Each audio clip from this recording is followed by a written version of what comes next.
be it resolved at this annual meeting that, 1, to instruct the directors of this corporation to begin reordering our priorities. In other words, 2, to bid on no more war or defense contracts or subcontracts, but instead, 3, to use our technical expertise to help resolve the social and human problems that presently beset us.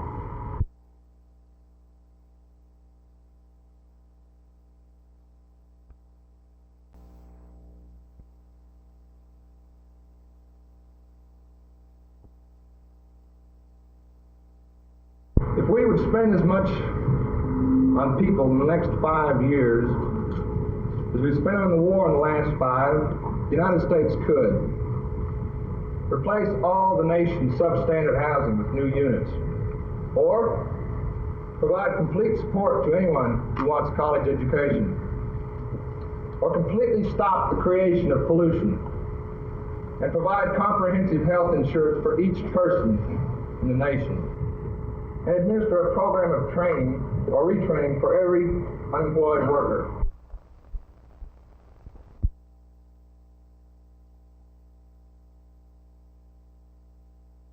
The statutes of the State of Delaware under which this corporation operates specify that the decisions as to the products and services in which the corporation shall engage are the responsibility of the board of directors of the corporation, and since the resolution clearly impinged on that responsibility, it was out of order and not appropriate for vote at the meeting.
What is being done through the Churches of Christ in pollution education about sex in the church? Does it belong there? What's your feeling on that?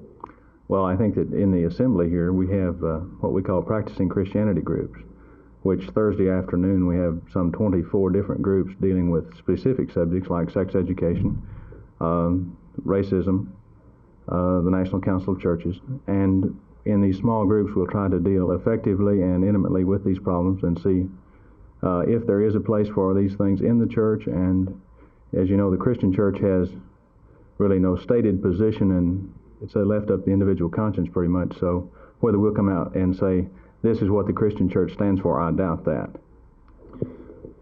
Of all the problems now facing America, there are probably two that people consider number one and number two, and that would be pollution and the race problem. What's being done through the church and through this group particularly to solve this problem of racism and black against white and color against color? Well, Texas Christian churches are involved in a program that we call reconciliation, and this is a program of involvement of the white church with the black church and members of the black community, where working together they can reach agreement as to what the problems of the black area are, and working together seek solutions to those particular problems.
Today, April 15th, is Uncle Sam's payday across the nation. At midnight tonight, approximately $30 billion will be paid by taxpayers in the Dallas District, which encompasses 143 counties. As late as last week, there were about one-third of the Dallas District taxpayers who had not filed their returns. According to IRS officials, this is slightly below the normal trend. Tax officials say that taxpayers this year are paying more attention to their tax than ever before. This may be caused by the revision of the old 1040 form, which has replaced the short 1040A form.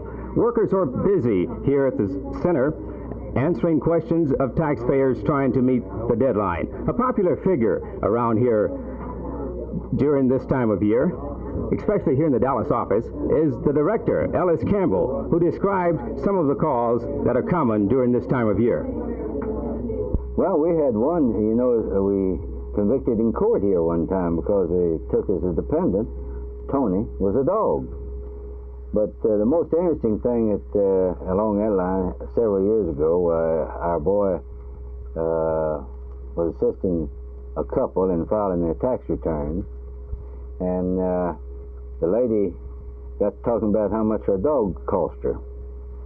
So, of course, our law allows a dependent, if they're legally adopted, or if they're their own child, or if they close related, you see, while you can claim them as dependents.